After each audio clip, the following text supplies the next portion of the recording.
Hello everyone. বজাৰ গৈছিলো এই মাত্ৰ বজাৰৰ পৰা আহিলো মানে অলপ কিবা কিবি ঘৰৰ বস্তু লব আছিল ঘৰৰ বস্তু মানে অলপ ফল চল লব আছিল হাজবেণ্ডটো কলেজৰ পৰা হতে হতে দেৰি হৈ যায় সেইকাৰণে তেওঁ মোক ক'লে যে তুমি লৈ লবা পাৰিলে কাৰণ আজি এটা কামো আছিল মানে মই ওলাই গৈছিলো সেইকাৰণে ভাবিলো আহা টাইমত লৈ আহিলো আৰু মানে এয়া অলপ বজাৰ লোৱা হল কিবা কিবি মই দেখুৱাই আছো বাৰু কি ললো মানে অলপ ফল লৈছো আৰু এয়া ললো ইয়াতে আছে কল আৰু ইমান ফলৰ যে দাম বজাৰত বাপৰে বহুত দাম এয়া কল অলপ ললো তাৰ পাছতে আৰু আজি বাহিৰত বহুত ৰ'দ দিছে দে একদম গৰম দিন যেন লাগা হলে আৰু ইয়াতে প্লাম আছে এয়া প্লাম ললো তাৰ পাছতে ইয়াতে এটো কি খৰবুজা বুলি কয় নেকি এটো খৰবুজ নে খৰবুজা কয় এটা ললো ইয়াতে আছে তৰমুজ আৰু আঙ্গুৰো লৈছিলো কত আছে বা এটো এটা ঠুঙা আছে ইয়াতে আঙ্গুৰ আছে মানে এতিয়া এখিনি বজাৰখিনি উলিয়াও ভালকে ইফতাৰি বনাব লাগিব আৰু চাই থাকিব ব্লগটো আৰু এতিয়া মোৰ পাৰ্সেল আহিছে হোখন গাড়ী ৰখাই আহিছে হেয়া খৰাহি এটা প্লাষ্টিকৰ লৈ লৈছো আৰু পইচা লৈ লৈছো মাল মানে মই ফ্লিপকাৰ্ট গ্ৰছৰীৰ পৰা অলপ ঘৰৰে বস্তু লৈছিলো আৰু সেইখিনি আহিছে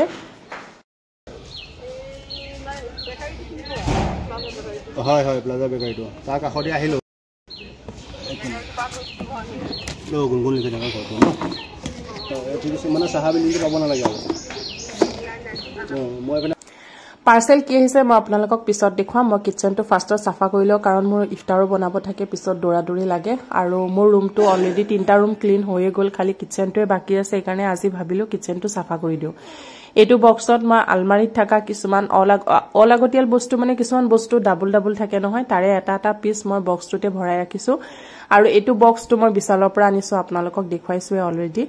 এই আলমাৰিটো আজি ক্লিন কৰিম আলমাৰিৰ ওপৰত থাকা বস্তুখিনি ফাৰ্ষ্টত আতৰাই ললো বাৰহনিডাল দি পেলাই এনেকে হাৰি লৈছো ওপৰৰ সাইডটো পিছত মই মুছিম সাৰ্ফ দি পেলাই ভালকে সাফা কৰিম মুছিম আৰু কিচেনটো মই নাজাৰো বুলি ভাবিছিলো কিন্তু অলপ এলান্ধু নিচিনা দেখা পালো সেইকাৰণে ষ্টিকডাল দি পেলাই মানে এলান্ধুখিনি এনেকে আতৰাই দিলো আৰু বালটিত অলপ সাৰ্ফত পানী লৈ পেলাই কাপোৰখন তিয়াই পেলাই আলমাৰিটো এনেকে সাফা কৰি গৈছো কাৰণ আলমাৰিটো লেতেৰা হৈছে বহুতখিনিয়ে লেতেৰা হৈছে বহুত দিনে হল মই সাফা কৰা নাইকি আৰু অলপ এনেকে দেখিছেনে দাগৰ নিচিনা হৈ গৈছে মানে সেইকাৰণে পুৰা সাফা কৰিলো আলমাৰিটো আলমাৰীৰ ওপৰত থাকা এটো ইন্ডাকশন গ্ৰাইন্ডাৰটো এটো সাফা কৰিলো গ্ৰাইন্ডাৰটো ইউজ হৈয়ে থাকে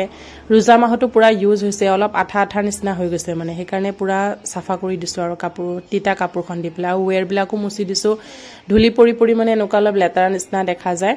তাৰ পাছতে এটো হট কেটলিটো সাফা কৰিলো আৰু এটো ৰাইস কুকাৰটো সাফা কৰি দিছো আৰু ৰাইস কুকাৰটো বগা যে অলপ লেতেৰা হলেই মানে বেছি লেতেৰা হোৱাৰ নিচিনা লাগে তাৰ পাছতে এফালে আহিলো এটো ফিল্টাৰটো ওচৰলৈ ফিল্টাৰটো ওপৰৰ ফালে এফালে ইমান ধুলি পৰিছে ওপৰখিনি মুছি পেলাই গুটি ওপৰৰ সাইডটো আৰু বডিটো ফিল্টাৰৰ বাহিৰৰ সাইডে মুছি দিছো আৰু তাৰ পাছতে খিৰকিৰ এফালে পুৰা ধুলি চুলি পৰে মানে ৰান্ধাও হয়তো লেতেৰাও হয় অলপ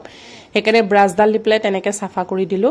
আৰু এতিয়া আহিলো এইফালে অভেনৰ কভাৰটো মই ধুম অলপ কাপোৰ আছে ধুবলৈ তাৰ লগতে ধুই দিম মানে তাৰ পাছতে তিতা কাপোৰখন দি পেলাই অভেনটো সাফা কৰি দিছো আৰু বেলেগ লেতেৰা নহয় বাৰু ধুলি পৰি অলপ এনেকে লেতেৰা নিচিনা হৈ থাকে আৰু তাৰ পাছতে ইন্ডাকশনটো সাফা কৰিলো ইয়াত অলপ ধুলি চুলি পৰে অভেনৰ ওপৰতে ৰাখা হয়তো এটো তিতা কাপোৰখন দি মই এনেকে মুছি তাৰ পাছতে এতিয়া মই সেলফ বিলাক আৰু ওয়াল বিলাক ক্লিন কৰিছো হে কাপোৰখন দি পেলাই আৰু সাৰ্ফত দিয়া কাপোৰখন দি পেলাই এনেকে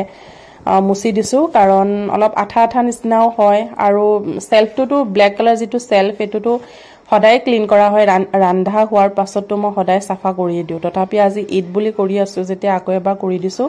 আৰু ওয়াল বিলাকটো সদায় সাফা কৰা নহয় যদি সপ্তাহতটো মই এবাৰ সাফা কৰোৱে মানে ওয়ালৰ টাইলছ বিলাক তথাপি এতিয়া আকৌ মই গুটিখিনি সাৰ্ফ দি পেলাই এনেকে কাপোৰখন দি পেলাই গুটিখিনি মুছি দিছো আৰু গেছটো ডেইলিয়ে ক্লিন কৰা হয় ৰান্ধা হোৱাৰ পাছত মই গেছটো সদায় কাপোৰ দি মুছিয়ে দিও তথাপি এতিয়া সাৰ্ফ দি পেলাই আকৌ এবাৰ এনেকে মুছি দিছো আৰু এই আলনাখনো অলপ ধুলি পৰি পেলাই মানে লেতেৰা হৈছিলে বহুত দিন হ'ল এই আলনাখনো মই সাফা কৰা নাই মানে সেইকাৰণে আলনাখনো আজি সাফা কৰি দিলো আৰু এইখনে আলনাত মানে হাজবেণ্ডে কাপোৰ কানি থয়তো আৰু পাকঘৰটো আজি মুছি দিছো আৰু কাৰণ ঈদলৈ মাজত আৰু এটা দিন আছে পিছত বা মই সময় পাও নাপাও সেইকাৰণে কিচেনটো পুৰা মুছি দিলো Hello everyone, ইফতাৰ কৰি মেলি আজৰি হলো আৰু এতিয়া ভাবিছো অথনি যে ফ্লিপকাৰ্ট গ্ৰছৰীৰ পৰা অলপ বস্তু আহিছিলে এখিনি আপোনালোকক দেখুৱাই দিও এইখিনি বস্তু মই এতিয়া বেক কেমেৰা দি আপোনালোকক দেখুৱাইছো কি লৈছো দেখুৱাইছো এইগিটা কন্টেনাৰ লৈছো তিনটা সেট আহে মানে একেলগে আহে তিনটা পিংক কালাৰ এটা আছে নকা এটা গ্ৰীন কালাৰৰ নিচিনা এটা ইয়েলো কালাৰৰ নিচিনা আৰু প্লাষ্টিকৰ কোৱালিটিও বহুত ধুনিয়া হয় আৰু ইমান কিউট হয় নহয় বটল গিটা বহুত ধুনিয়া লাগে দেখিবৰ কাৰণে আৰু তিনটা আহিছে আৰু ইয়াৰ ভিতৰত মই এটা মছলাই থৈ দিছো ফ্লিপকাৰ্ট গ্ৰোসাৰী পৰা যে মাজতে অলপ মছলা লৈছিলো সেই মছলাখিনি ইয়াত থৈ দিছো নেক্সট হৈছে এটো এটা সার্ফ এক্সেল সাবুন এডখৰ লৈছো মানে কাপোৰ ধোৱা সাবুন আৰু এটো হৈছে 250 গ্ৰাম আৰু তাৰ পাছতে ললো এনেকুৱা ডেটলৰ বটল এটা লোৱা হল আৰু এটো হৈছে 550 ml মানে আধা লিটাৰতকে 50 গ্ৰাম বেছি নেক্সট হৈছে এটো এটা প্যাৰাচুট কোকোনাট অয়েল এটা ললো এটো 400 ml হয় এনেকুৱা এটা নাৰিকল তেলৰ বটল লোৱা হল তাৰ পাছতে এটা সাত মছলা ললো এটোটো দৰকাৰ হৈ থাকে কেতিয়াবা হেকাৰণে এটো এটা লোৱা হল এটো খালি আউট অফ ষ্টক হৈ যায় মানে মই যেতিয়া চাও খালি আউট অফ ষ্টক হৈ যায় পিছত যদিনাখন দেখিছো একদম লগালগ অৰ্ডাৰ কৰি দিছো আৰু তাৰ পাছত ললো এটো এটা হাৰপিক বাথৰুম ক্লিনাৰ হয় মানে 1 লিটাৰৰ হয় এটো এটা লোৱা হল আৰু এটা হাৰপিক লোৱা হৈছে এটো হৈছে টয়লেটৰ কাৰণে মানে এটো আধা লিটাৰ হয় এটো দুটা লোৱা হৈছে